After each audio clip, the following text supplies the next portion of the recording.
In Cheyenne, Wyoming Territory, I learned a little about trail herders and a lot more about the education of Kid Yancey.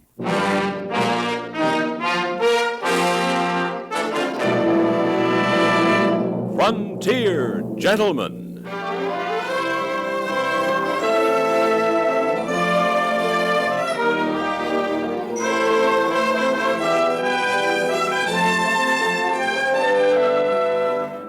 Herewith an Englishman's account of life and death in the West.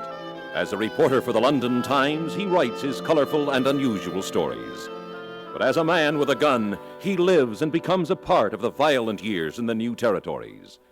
Now, starring John Dehner, this is the story of J.B. Kendall, Frontier Gentlemen.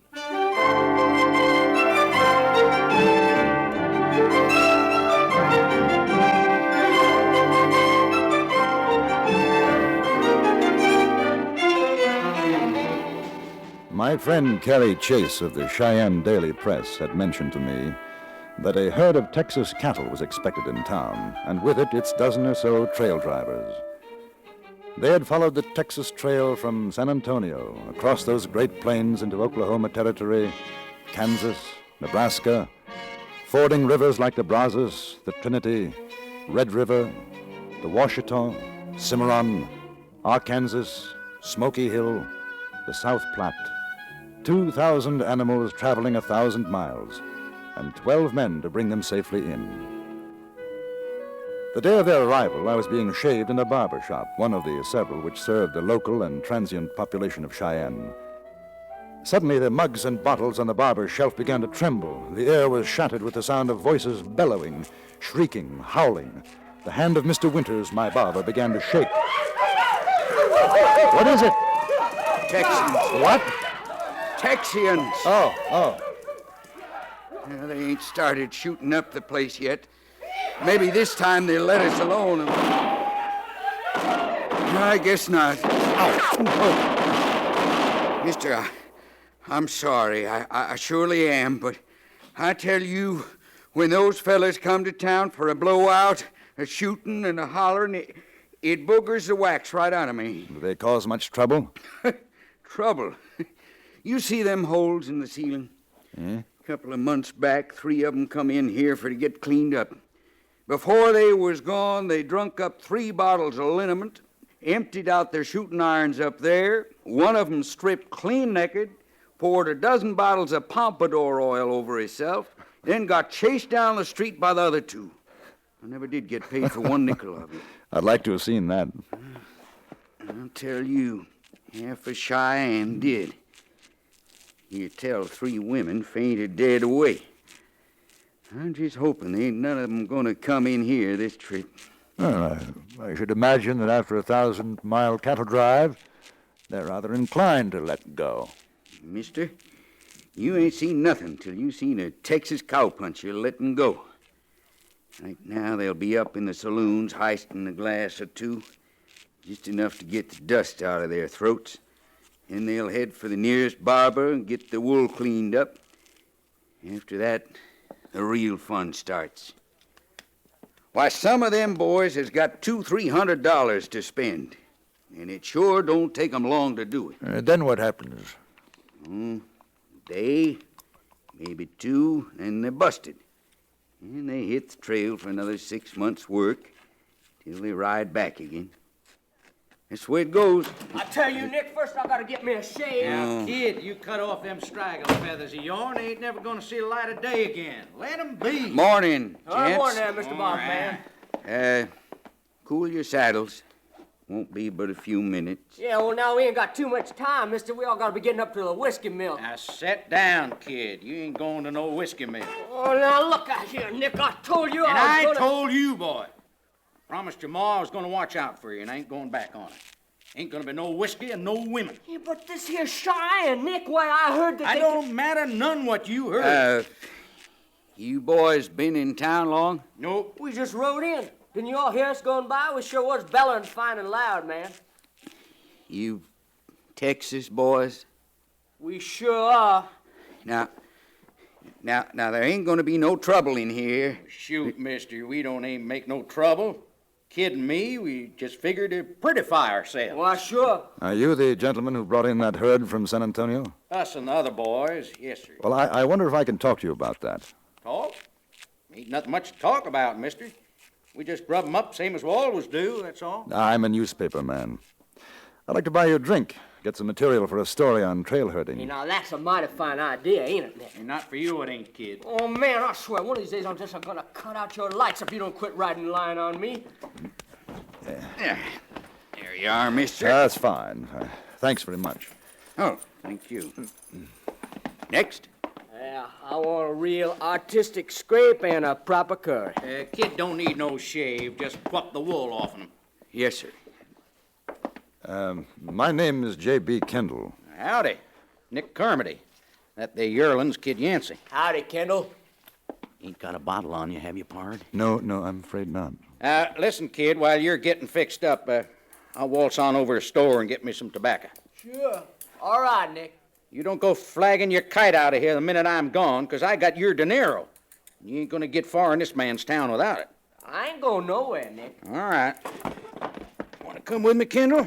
Yes, I'd like to. I'll tell you what it's like when we hit a dry stretch. Get so's them cows ain't got no spit left, like to keel over. But if they smell water, he'll go 20, 30 miles at the trot after it, which is just what I'm going to do, except I'll take that drink you was offering. Where's the closest? Bill's place, a few doors down. Man, playing Mother Nellie to the kid can sure give a man the thirst. Are you related? No, his ma didn't want him to go. His pa said he should. His pa's the old man down San Antone. Old man? Owns the outfit. Told me to keep an eye out for the boy. No drinking, no women. Said it'd break his mother's heart. You ever try riding herd on a snuffy kid that's got a mind to be a man? I can't say that I have. And never again. I give my word I'd do it, but never again. I'd as soon twist a loco bronc. Just one good shot of scamper juice and I'll be a new man. Mr. Carmody's intentions were good, but one good shot led to another, and that was in turn followed by two more. 10 minutes later, the cowhand had discovered that walking was a lost art. Tearfully, he begged me to return to the barber shop and claim his charge. He handed me a pouched handkerchief for safekeeping. In it, he told me, was the savings, some $200, belonging to Kid Yancey. Kendall, I hear the owl hooting high. Somebody's gone and stole my rudder. Oh, I ain't in no condition. I think of the kid's ma, tearing and hollering for a boy who learned bad ways on account of there ain't no Nick Carmody to set him on the right trail. You go get him, Kendall. I'll be waiting right here. Barkeep, another bottle of that nose paint. Now, look here. I say, come. You won't even listen to me. You tell him Nick said listen, or buy a whiskey, I'll hang up his hide. Hey, you tell him that. Yes, but it's really none of my business. Oh, you wouldn't want to see a little calf go straying on this range, would you? We'd get eaten alive. All right. But you stay here, Comedy. I'll bring him back in 2 minutes. Well, yeah, you should have been a Texan, mister.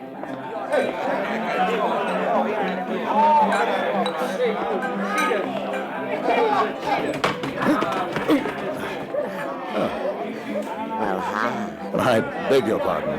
Well, I'll be Mr. Kendall, honey.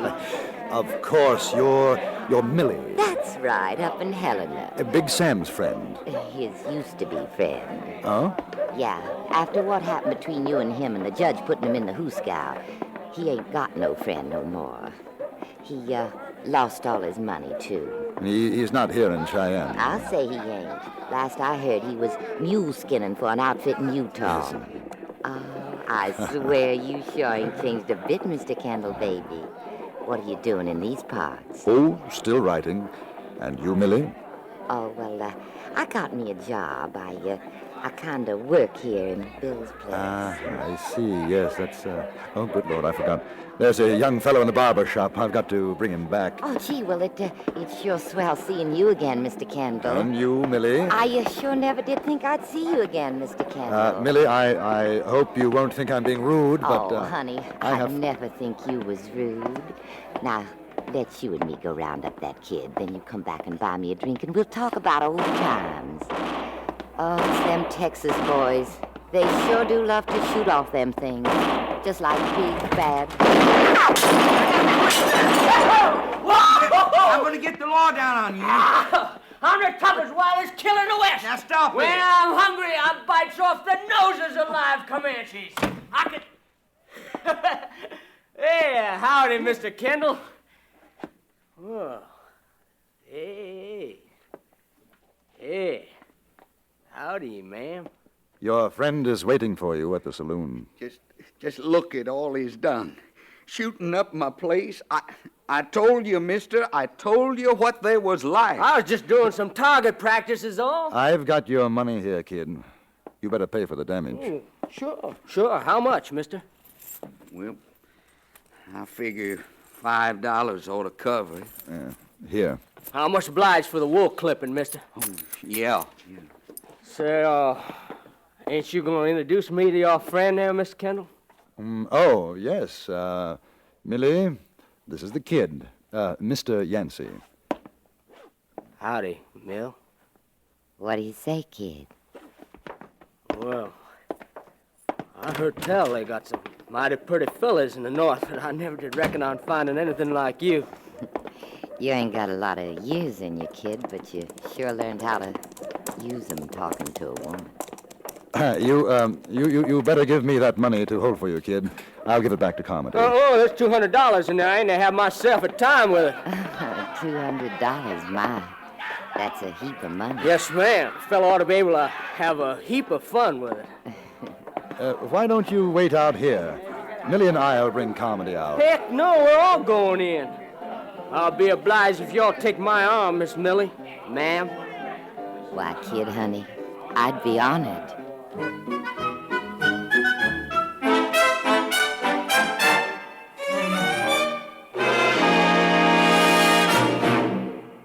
In a moment, we return to Frontier Gentlemen.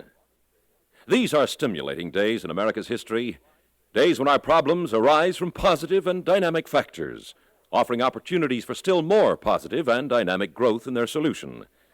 The school shortage problem reflects the rapid increase in population and the ever higher levels of education that every citizen wants for his children.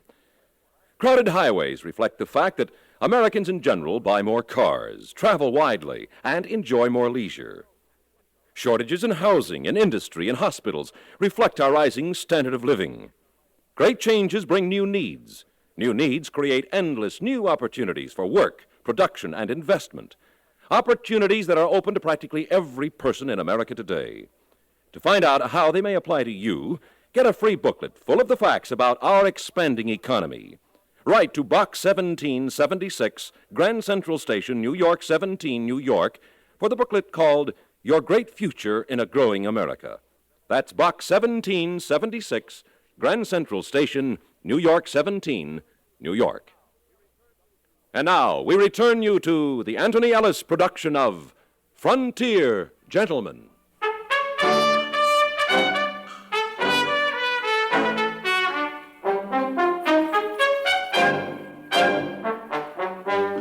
We went into Bill's place, Millie and the kid walking a pace ahead of me. They made quite a picture. Millie, as I've described her before, a woman of rather extraordinary proportions. I should guess that she was some 5'10" in height, and suffice to say that her frame was amply covered. Her escort, Kid Yancey, stood 5'8.5" in his boots, and dripping wet could have weighed no more than 130 pounds. Millie's arm was linked through the boy's in what appeared to be a grip of iron. She had seen the $200 and wasn't about to let it slip away from her. The kid and Millie found a table, and I brought a thoroughly befuddled Nick Calamity over to join them.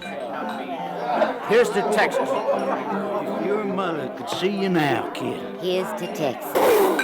Dynamite, ain't it? You gotta drink it down fast, kid, honey, else you're likely to rot your teeth out. The kid's got a mother. Sweet gray-haired old lady. Oh, everybody's got a sweet gray-haired old mother, honey. Don't you fret none. I'll take care of him just like he was my own kin. Millie, you are a wicked woman. Well, you watch your language, mister. Ain't no one gonna talk to this here lady like that. Oh, that's all right, kid, honey. Mr. Kendall and me, we're old friends from up Montana territory way. I wouldn't drink any more of that if I were you, kid. Oh, now, shoot, Mr. Kendall ain't had but a sup. I figure it's time I was growed up. Oh, heck, when we was up in Dodge, all the fellas was painting their noses good, all except me. I had to stay in camp.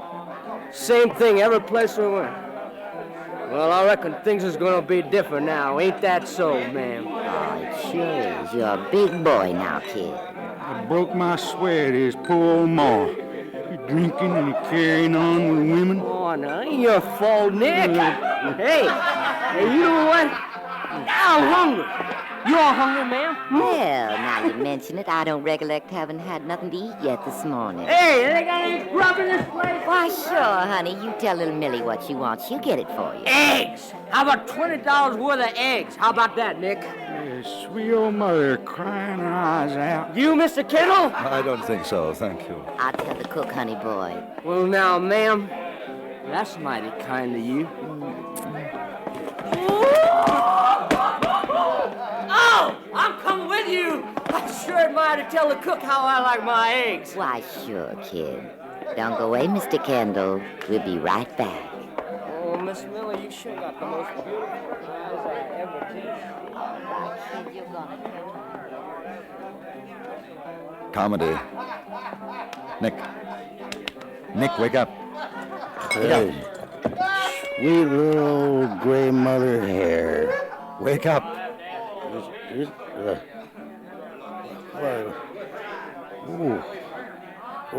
Where's the kid? As far as I can determine, he's gone off to supervise his eggs.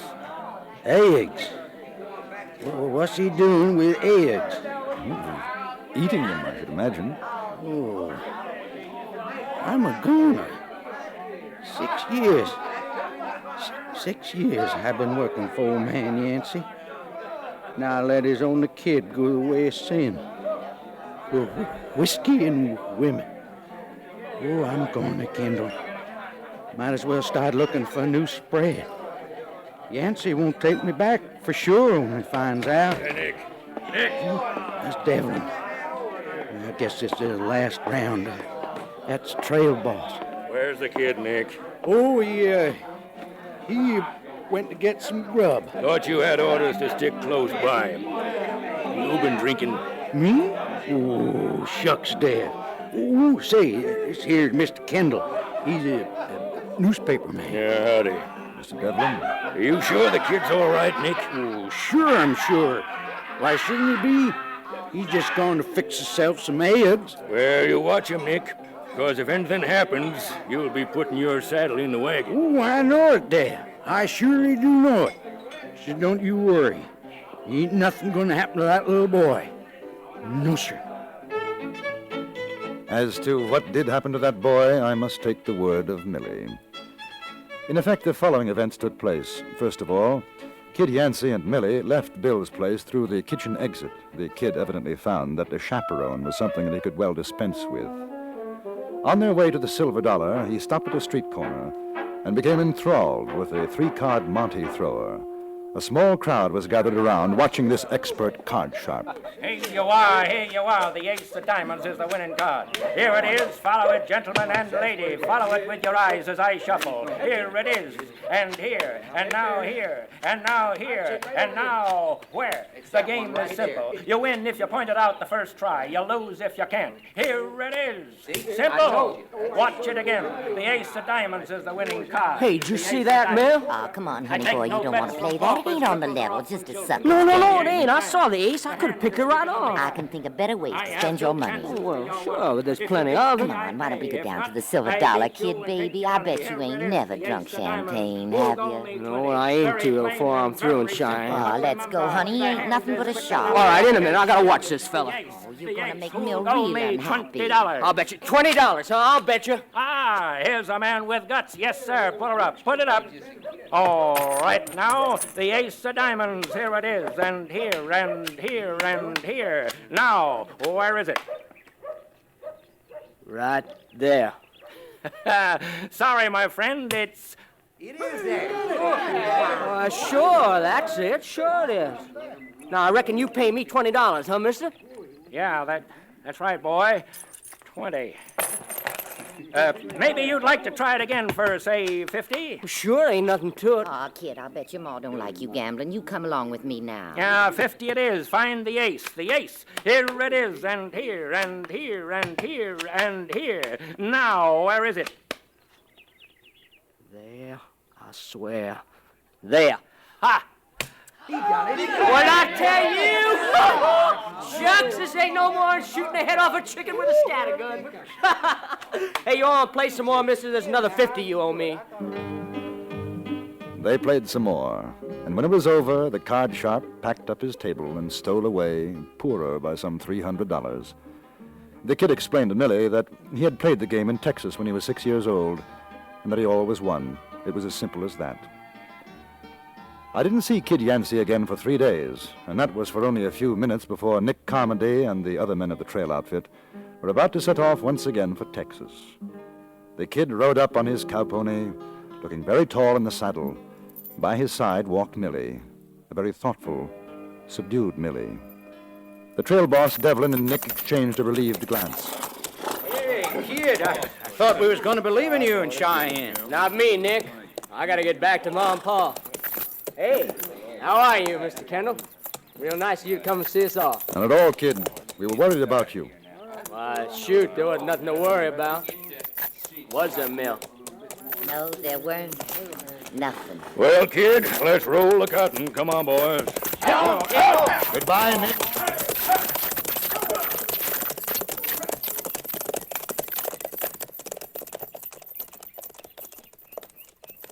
So long, Mill. Here. You buy yourself a pretty, huh? You take it easy there, Kendall. And you.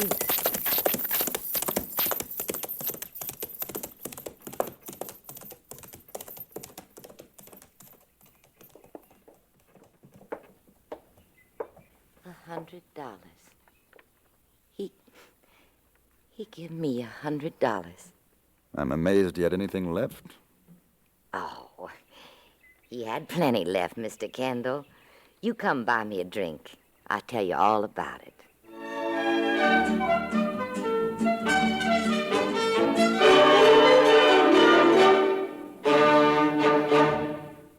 Frontier Gentleman was written, produced, and directed by Antony Ellis and stars John Dehner as J.B. Kendall. Featured in the cast were Eddie Firestone, Gene Carson, Jack Moyles, Vic Perrin, and Charles Seal.